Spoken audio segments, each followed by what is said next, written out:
안녕하세요. 다시 한번 인사드리겠습니다. 저는 주식회사 포엠 대표 이영주입니다. 앞에 제목을 보시면 저희는 이제 탄소 배출이나 이런 부분 관련해서 목포시하고 어떻게 협력을 할 수 있는지에 대해서 제 간단한 아이디어나 이런 부분을 좀 공유를 하고자 이제 관계 유관기관 분들 오신다고 해서 이렇게 좀 준비를 하게 되었습니다.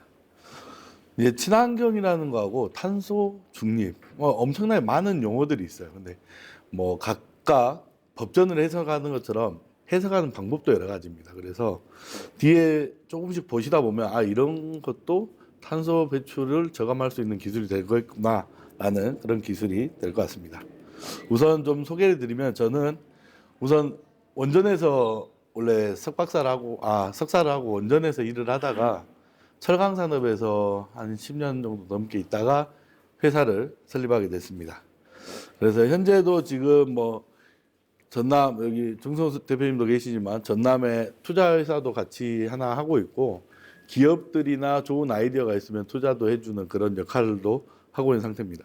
이 투자를 해주는 역할 하나는 왜 좋은 점이냐면 저희가 투자를 받으면 여기가 뭐 서울처럼 대도시가 아니기 때문에 다른 기업들이 투자를 받기 어려운 환경이 있습니다. 그래서 약간 선순환의 개념으로 저희가 받은 비용의 일부를 좀 밑에 같이 하는 후배 기업들에게 나누어서 같이 성장을 해서 지역 경제를 살리자라는 의지를 가지고 있습니다. 그래서 저는 현재 순천대학교나 이 지역 인근 한 4개 정도 대학교의 겸임 교수도 하고 있고 그래서 이 배터리 쪽이나 수소 쪽에 저는 전문 집중을 하고 있습니다. 저희 회사는 앞에 보이신 것처럼 영국이나 미국, 특히 국내보다는 해외에서 많은 주목을 받고 있습니다. 그 이유가 뭐냐면 좀 전에 말씀드린 탄소 크레딧이라는 강점을 가지고 있는데요. 저희는 테슬라나 이런 쪽에서 요청이 먼저 오는 회사입니다. 소재를 좀 공급을 해주면 좋겠다. 그 이유가 뭐냐면 여러분들이 쓰고 있는 핸드폰이나 태블릿 이런 데 들어가는 배터리가 아직 녹색 마크가 달린 적은 한 번도 못 보셨죠. 근데 저희 소재를 쓰면 녹색 마크를 달 수가 있어요. 저희가 에코프렌들리하는 친환경적인 소재이기 때문에 이런 소재의 배터리가 앞으로는 무궁무진하게 많이 사용될 거고 뭐 데이터 센터라든지 아니면 ESS라든지 엄청나게 큰 산업을 발전할 건데 여기에 녹색 인증 라벨이라는 기술이 붙어지면 앞으로 해외 수출할 때도 많은 장점을 가지고 올 것으로 기대를 하고 있습니다. 그래서 국내 기업보다는 해외 기업들이 먼저 찾는 이슈가 되고 있습니다. 그 이유가 앞에 보이시는 이 검색 파우더 자체가 중국에서 대량적으로 생산을 하는데 미국하고 중국하고 반도체나 소재 대란을 할 때 거기에 대해서 우리 뭐 고부가치 소재라고 많이 들어보셨잖아요. 리튬이나 이런 부분. 거기 안에 들어가 있는 소재예요. 그런데 우리나라는 원소재가 없는 국가잖아요. 원소재를 만든다고 하면 엄청나게 프리미엄급인 핵심 소재가 될 수 있죠.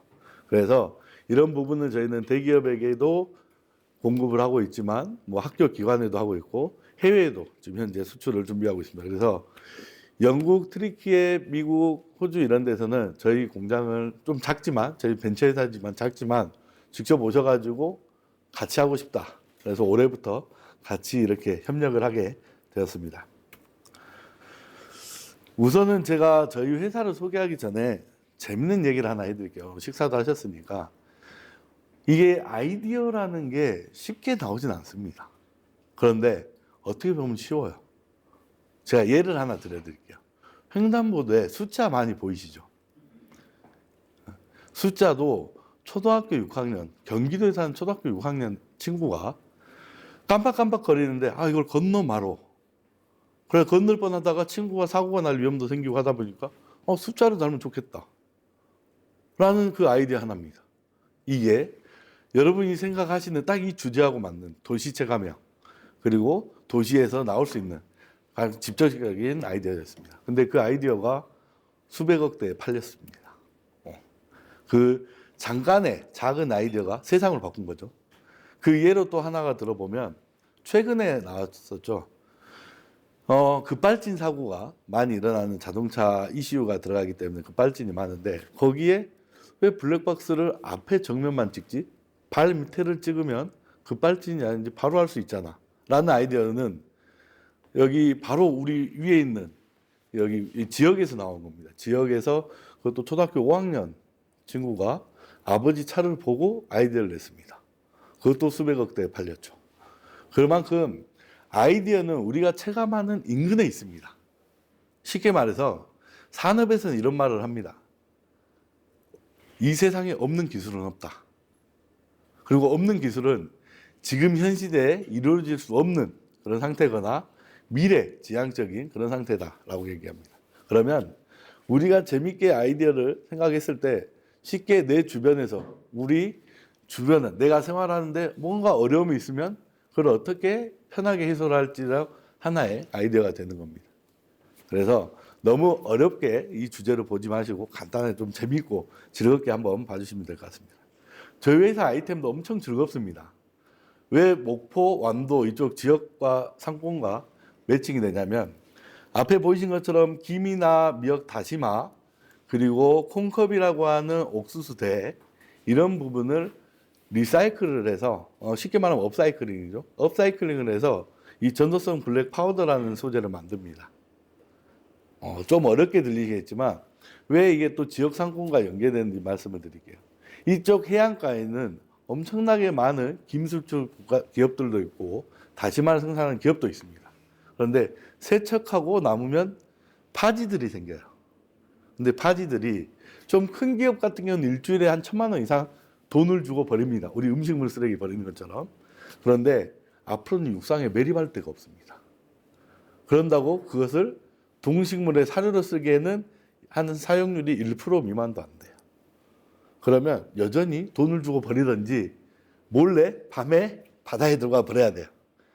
그런데 이 소재를 재미있게 이 소재가 원소 기호를 보면 우리 화학적인 원소 간단한 기호를 보면 단백질로 이루어져 있거든요. 셀룰로스 단백질로 이루어져 있는데 우리 모든 생명체는 단백질을 가지고 있습니다. 쉽게 말해서 머리카락도 단백질이라고 얘기하잖아요. 그래서 단백질로 이루어져 있는 단백질의 기본 원소가 CHON이라는 원소예요. 여기에서 C하고 N만 놔두고 산소하고 수소는 바로 날려보낼 수가 있습니다. 열 처리를 통해서. 그러면 순수한 카보나이트가 생기는 거예요. 조금 더 뒤로 가서 기본적으로 이 카본 블랙을 생산하는 데는 오일을 씁니다. 오일이나 천연가스를 써요.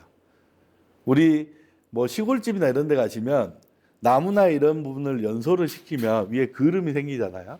그 그름을 긁어가지고 거기에 질소 도핑을 하고 화학물질을 넣으면 배터리 소재가 생기는 거예요. 좀 어려웠었죠. 배터리 소재라고 하면. 근데 그렇게 생기는 원소재인데 쉽게 보십시오. 이 오일이나 천연가스가 생기려면 동식물의 뼈가 우리 초등학교 때 배웠을 거예요. 침전이 되고 오랜 시간을 압력과 기압 변동으로 생겨서 얘가 오일 증류나 이렇게 생겨서 우리가 파이프를 꽂아가지고 캐내는 거잖아요. 그래서 그 오랜 시간이 가지 않게끔 해서 바로 변형을 시킨다는 기술이에요. 그래서 저희는 이렇게 소재를 만들고 있긴 한데 이 소재에서 가장 중요한 장점이 오른쪽 4가지입니다. 버려지는 이 폐자원이 어마어마하게 많습니다. 국내 같은 경우만 해도 한 연 250톤 이상 정도 되고요. 250만 톤 이상 정도 되고 해외 같은 경우는 제가 미국에서 발표하니까 이런 얘기를 웃으면서 합니다. 콩컵이라고 하는 우리 옥수수대 있잖아요. 이걸 가지고 한반도도 덮을 정도로 많다. 그래서 미국에서 이 기술을 사고 싶다라고 얘기를 합니다. 그래서 같이 하자라고 얘기를 해요. 근데 그렇게 된 이유가 앞으로는 중국에서 그 소재를 받아야 되는데 우리가 버려진 소재를 만든다면 이 자치국 안에서 생산을 해서 배터리 직접적으로 들어갈 수가 있잖아요. 그래서 서로 좋은 폐기물도 없애고 고부가치 소재도 생기고 이렇게 되는 기술이에요. 그래서 영국에서도 같이 하고 싶다. 호주에서도 같이 하고 싶다. 하는데 전 세계가 배터리 산업이 커지다 보니까 이걸 다 같이 하고 싶은 겁니다. 그래서 저희는 여기서 이렇게 무한한 자원을 쓸 수가 있고 또 하나는 기본 천연가스를 연소를 해서라면 1톤을 생산하는데 CO2가 2.6톤 정도 나옵니다. 그러니까 엄청나게 많은 CO2가 나와요. 그래서 국내에서 산업을 하고 싶어서 국내 공장을 지으려면 환경단체나 일반 설비 시설 허가가 안 납니다. 그래서 대부분 회사들이 중국에 가 있어요. 그래서 중국이 생산량이 엄청나게 급격하게 올라갑니다. 가장 큰 기업들이 미국하고 일본이었는데 거기조차도 중국으로 들어갑니다. 왜냐하면 법을 약간 좀 회피를 해서 계속 생산할 수 있기 때문에. 근데 중국도 지금 이제 달라졌어요. 우리도 이제 탄소 배출을 좀 저감을 하겠다라고 달라지면서 이제 이건 어디로 가야 되나 이런 상태에 좀 딜레마에 빠져 있는 상태죠. 그리고 제가 C하고 N이 남아 있었다 했잖아요. 화학 물질을 안 써도 C하고 N이 있기 때문에 충분하게 우리 케미컬 소재를 안 써도 되고 비용이 비싼 질소 도핑을 안 해도 되는 겁니다. 근데 제가 이 기술을 어떻게 발견을 했냐면 이쪽에도 수가원이 있고 하겠지만 수산과학연구원에서 이런 폐자원이나 이런 게 너무 많은데 좀 해상에서 바로 바다에서 잘라서 없애주는, 육지까지 안 오고 없애주는 이런 기계를 하나 만들어달라고 저한테 위탁을 합니다. 한 10년 좀 못 됐겠네요. 10년 전에 위탁을 해서 제가 바다에 떠있는 드론 같은 기계를 하나 만들어줘요. 그때 없애려고 했던 게 젤리피쉬였어요. 해파리. 해파리를 없애려고 그 기계를 만들었는데 납품물하고 한 2달 정도가 지났나요? 근데 해파리를 딱 잘랐더니 얘가 2마리가 돼버린 거예요. 세포가 살아서. 그런데 얘를 100조각 자르면 나중에 100개가 되는 거 아니야? 갑자기 여기에서 이제 또 문의가 들어옵니다. 이거 잘라서는 안 되겠다. 왜 안 되는데? 그러니까 자르니까 2마리가 돼버리고 4조각을 자르니까 3마리가 됐는데 한 조각은 바다에 깔아앉아가지고 광합성을 못하게 밑에 산호초를 다 죽여버린다. 그래서 화학은 이 젤리피쉬라는 동식물을 우리 쥐치나 이런 애들이 먹잖아요. 그래서 얘들이 먹는데 독성이 있을 텐데 얘가 그러면 단백질이고 그럼 분석을 해보자라고 해서 원소재부터 다시 들어갑니다. 처음부터. 그러면서 이 소재가 생긴 지가 제가 연구만 한 8년을 했었어요. 이 소재만. 연구만 8년을 하고 마지막에 대량 생산 기술하고 소재 성능 인스펙션을 받아가지고 바로 이제 회사를 잘 다니던 회사를 그만두고 이제 창업을 하게 그런 길로에 들어섰습니다. 그래서 쉽게 보면 우리 탄소라고 하면 탄소가 다이아몬드도 탄소고 그래핀이나 이렇게 많이 들어보셨죠? 그런 꿈의 소재도 탄소입니다. 생긴 형태가 좀 다른데 저희가 가지고 있는 전도성 탄소는 왼쪽 그림에 보시는 것처럼 탄소 육각형 안에 질소 원자가 들어가 있는 형태예요. 한마디로 우리 인절미 같이 겉에 묻혀놓으면 털어내면은 떨어지잖아요. 근데 얘가 그 딸기 모찌 같이 딸기가 안에 들어있으면 아무리 털어도 떨어지진 않죠. 그런 형태라고 보시면 돼요. 그래서 전기 전도도가 엄청나게 올라갑니다. 전기 전도도가 올라간다는 얘기는 뭐냐면 양 끝에 뭐 화력으로 얘기를 했을 때 불을 똑같이 대면 구리를 잡고 있는 구리 젓가락을 잡고 있는 거랑 나무 젓가락을 잡고 있는 거랑 열 전도가 다르죠. 그만큼 속도가 빨라진다는 얘기예요. 그래서 현재 저희 소재가 전기 전도도가 높아서 뭐 SK나 아니면 삼성, SDI나 이런 쪽에 배터리 소재로 들어갑니다. 근데 제가 배터리 소재를 하다 보니까 이제 수소 산업이랑도 결합이 됩니다. 그래서 이 다음에 수소에 대해서도 말씀을 좀 드릴게요. 그래서 저희는 처음에 목포시에 제안을 할 때 이렇게 했습니다. 저기 정태영 대표님도 계시지만 저희가 소재를 하는데 탄소 섬유라고 하는 우리 골프채에 들어가는 소재나 아니면 자전거에 들어가는 이 소재가 전량 수입이에요. 100%. 대부분 다 일본, 도레이 걸 쓴다든지 중국 제품을 씁니다. 그런데 이 소재를 저희 소재하고 여기서 나오는 폐그물이나 폐어망 아니면 플라스틱 계열에서 나오는 소재랑 두 개 바인더를 섞으면 만들 수 있겠다라는 아이디어에서 시작을 하게 됩니다. 그러면 쉽게 보십시오. 그런 산업이 좋은 산업이 신산업이 여기에 생기게 되면 일자리가 생기는 거잖아요. 그러면 거기를 연구를 하던 여러분 같은 고지식자 분들을 또 섭외를 해가지고 연구를 더 많이 하게 되면 더 좋은 제품을 만들 수가 있고 그래서 지역 생태계가 사는 그런 구조를 가질 수 있다라고 저는 제안을 합니다. 더 나아가서 이 전도성 카본 블랙이나 일반 카본 블랙으로 생산했을 때 그 탄소 섬유를 만들게 되면 장점이 있어요. 수입도 대체를 할 수 있지만 우리가 가질 수 있는 수소 산업이나 이런데 수소 탱크 그리고 수소 케이스 이런 부분을 국산화를 할 수가 있습니다. 그리고 방위 산업에도 들어갈 수가 있어요. 방위 산업의 로켓 제일 끝단이 탄소 섬유로 좀 이루어져 있는데 여기에도 들어갈 수가 있어요. 그러면서 앞으로 미래적인 상황에 많은 대응을 할 수가 있는 겁니다. 그래서 저희는 이렇게 얘기를 합니다. 버려진 애를 프로세스를 재순환을 하자. 우리도 재순환이고 목포시도 재순환이면 서로 좋은 효과로 친환경인 소재를 만들 수가 있다라는 제안을 하게 됩니다. 여기에서 기대 효과는 뭐냐? 목포시는 연간 수십억, 수백억을 들여서 계속적으로 버려야 되는 부분을 리사이클하고 신산업을 유출하기 때문에 젊은 인구들이 들어올 것이다. 그러면 지역 경제가 살 거고 기업들은 더 많은 주변 기업들이 생기기 때문에 더 큰 신시장을 이룰 것이다. 라는 게 저희 목표였습니다. 그래서 쉽게 보면 목포에서 폐 자원만 어떻게든 구해만 주세요. 저희가 이쪽을 같이 협력을 해서 탄소 섬유를 만들겠습니다. 이 탄소 섬유가 쓸 때는 조금 전에 발표했던 버스의 외장재도 쓸 수 있고 버스 기다리는 정류소의 케이스도 쓸 수 있고 여러 가지를 쓸 수 있습니다. 그렇게 되면 이제 탄소 크레딧에서 이걸 만드는데 CO2가 거의 나오지가 않아요. 그러면 여기에 대한 탄소 크레딧으로 친환경 도시가 될 수 있는 그런 기로에 나오는 거죠. 그래서 저는 연계적인 발전 전략으로 이렇게 얘기합니다. 왜 이게 중요한가?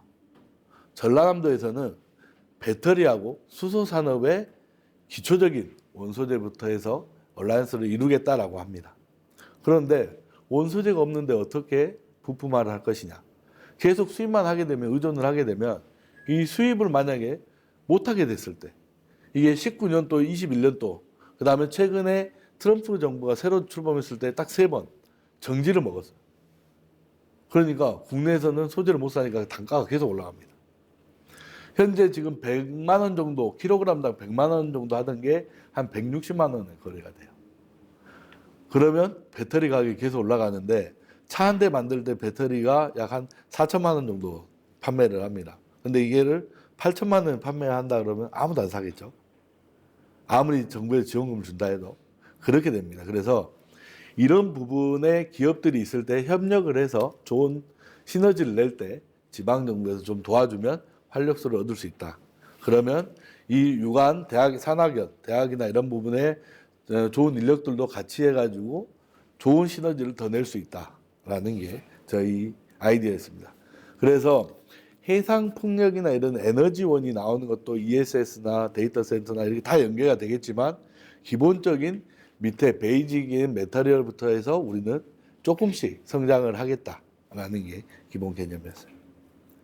그래서 이 전도성 카본 블랙 같은 경우는 오른쪽 그림과 같이 보시면 친환경 수소 선박이라고 해서 여러분 요트가 뭐 좀 회장님들이나 이렇게 가지고 계시는 걸로 알잖아요. 근데 일반인들도 많이 있어요. 부산이나 이런 데 가시면 요트 하나에 한 1억에서 뭐 비싼 건 수십억도 하겠지만 1억 정도짜리는 거의 일반인들도 많이 보유를 하고 있는 편입니다.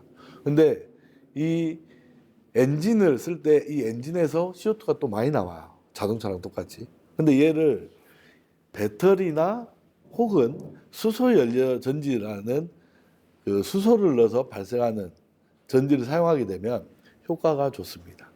효과가 좋다는 얘기는 CO2가 발생을 안 해요. 제조 단가에서는 나오겠지만 최종적으로는 발생하지 않습니다. 그래서 우리 뭐 드라마나 영화 같은 데 보면 배들이 지나갈 때 배 위에 그 스택이라는 홀에서 많은 증기나 연기가 나오죠. 그게 좀 우리 공기에는 안 좋은 건데 현대차에서는 이렇게 얘기를 합니다. 수소 자동차가 한 대가 하루 종일 한 달을 돌아다니면 이 지역에 있는 공기의 약 12% 정도를 깨끗한 공기로 바꿉니다. 라는 얘기를 해요. 그러니까 이게 원초적인 수소 산업부터 좀 이해를 해야 되는데 수소를 공급하면서 산소를 공기를 주입을 해주거든요. 이게 대기 중에 있는 산소. 그러면 필터를 통해서 깨끗한 산소하고 물만 나오면서 전기가 나오는 역할을 해요. 연료전지라는 게. 그래서 그렇게 되면 차가 계속 돌아다니면 깨끗한 공기가 될 거고 그래서 뭐 말씀드린 것처럼 영국이나 유럽이나 이런 데는 전기차도 중요하지만 향후에는 큰 대형 트럭 같은 경우는 수소차로 가는 게 맞겠다라는 얼라이언스를 합니다. 그래서 올해 2026년, 2025년 말에 일본에서 이런 얘기를 합니다. 일본에서 우리 배터리 안 할 겁니다. 수소로 바로 갑니다. 글로벌적으로 발표를 합니다. 그 이유가 뭐냐면 일본은 주택에도 수소를 쓰고 있는 가구들이 많아요. 수소가 우리 도시가스처럼 파이프라인으로 연결이 잘 돼 있어요. 그래서 지금 어떤 나라든 배터리를 할 때 우리는 수소 쪽으로 가겠다. 수소 인프라를 구축하겠다. 더 빠르니까. 비용을 적게 들지만 미래 산업으로 갈 수 있으니까. 그래서 국내에서도 수소를 빨리 해야 되는데라고 하는데 그게 조금 정부 자체에서는 어렵습니다. 왜냐하면 기존에 배터리 산업에 너무 많은 비용을 투자를 해놨는데 그거를 다시 걷어낸다는 게 어렵죠. 그래서 저희는 이렇게 작은 목포나 전라남도부터 시작을 하자라는 게 저희의 제안입니다. 그래서 기업에서 관점을 봤을 때는 목포 강소형 스마트 시티가 이루어지지 않을까라는 제안을 하는 그런 상태입니다. 그래서 최근에 보니까 전라남도가 중장기 발전 계획화해서 목포시랑 어떻게 할지 보면 해상 풍력이 꼭 빠지진 않아요. 그리고 친환경 선박 두 가지가 빠지지 않는데 이 두 가지 산업의 이 탄소 섬유라든지 리사이클 기술이 제가 모르는 기술도 여러분들이 제안을 하게 된다면 모두 탁월하게 좋은 성과를 보일 수가 있다라는 그런 개념을 가지고 있습니다. 그래서 전체적으로 미션을 모두 다 완벽하게 완성하기는 어렵겠지만 제가 아까 말씀드린 것처럼 이 단어를 맞춰가게끔 기업은 거기 방향을 조금 더 끌어와서 유지를 하면 되는 겁니다. 내가 제조를 하는데 CO가 많이 나와. 그러면 저감을 해서 할 방법을 연구를 하면 되는 거고 그거를 적용을 시키면 되는 거고. 그런데 가장 큰 게 비용이 많이 들죠. 비용이 든 만큼 고부가치 산업을 해야 된다는 거죠. 그래서 고부가치 소재로 변환하는 기술 실증, 정말 사회에 나올 수 있는 기술의 이노베이션 센터라든지 아니면 기업가들이 많이 창출돼야 될 것으로 보입니다. 그래서 최종적으로 저는 드리고 싶은 말씀은 스마트 시티라고 하는 것은 단순하게 로봇가 온다고 해서 이루어지는 건 아닙니다. 여러분들의 아이디어나 이런 버려지는 사물 그리고 여러분들이 앞으로 미래를 일궈날 이 지역 생태계를 하나의 작은 아이디어가 큰 사회에 기여를 할 수 있게끔 만드는 게 저는 스마트 시티가 아닐까라는 생각을 가지고 한번 제 소견을 이야기를 드립니다. 그래서 저희는 뭐 여기 대표님들도 많이 계시고 유관기관도 계시겠지만 이렇게 하려면 기본적으로 기술을 개발했는데 테스트할 공간이 있어야 되잖아요. 이런 공간을 제공을 해줘야 된다는 게 인류 원칙이고 그리고 이 원칙을 할 수 있게끔 옆에 후방에서 지원을 많이 해줘야 된다. 쉽게 말해서 내가 이 노트북 하나 만드는데도 경기도까지 올라가서 부품 하나 가져와야 되고 이런 게 아니고 이 부품을 다 사와서 빠르게 여기서 만들어 테스트를 할 수 있게끔 후방 산업을 지원을 해줘야 된다. 근데 그 역할을 정부에서만 못하고 정부와 기업들이 협력을 해서 어떠한 공간을 만들어야 된다는 게 목포시도 잘하고 있는 MNU나 이런 MNU 센터가 있잖아요. 그런 센터라고 저는 생각을 합니다. 그래서 그런 부분을 잘 활용을 해야 되고 활용을 하면 할수록 정부에서는 더 많은 지원을 해줄 거고 여러분들한테 혜택이 더 많이 갈 걸로 보고 있습니다. 그래서 이런 부분을 여러분들이 개발을 해놓으면 목포시가 먼저 써줘라. 우리가 쉽게 개발을 다 해놨는데 살 사람이 없으면 계속 창고에 들어가 있는 거잖아요. 그러면 목포시가 먼저 사줘라. 그래서 일반적인 우리 뭐 어디 보면 스트리트한 공간을 청년들이 개발한 아이템을 쭉 깔는다든지 이런 공간들이 서울에도 많이 있습니다. 그런 것처럼 목포시에서 예산을 투입해서라도 한번 사줘라. 그게 요즘에 나주에서 많이 하고 있는 그 시골에다가 배터리를 좀 공급을 해주면서 좀 도시 활력을 부여넣고 있는 그런 형태죠. 그래서 최종적으로는 이 라이즈 사업이라는 게 저는 잘 활용만 한다면 정말 여러분들과 기업과 지방자치 그리고 국가적으로 매우 중요한 역할을 한다라고 보고 있고 뭐 여기 도시 문제 해결형으로 인해 아이디어를 내야 된다고 보면 충분히 여러분들은 하실 수 있다라고 저는 생각을 합니다. 그래서 너무 어렵게 접근하시는 것보다는 내 주변에 곰곰이 보면 많은 아이디어가 있을 거고 이 부분 아이디어가 구축하기 어려우면 정 대표님한테 연락을 주시면 정 대표님이 정말 적극적으로 도와주실 거라고 생각을 합니다. 그래서 항상 모르는 거 있으면 여쭤보십시오.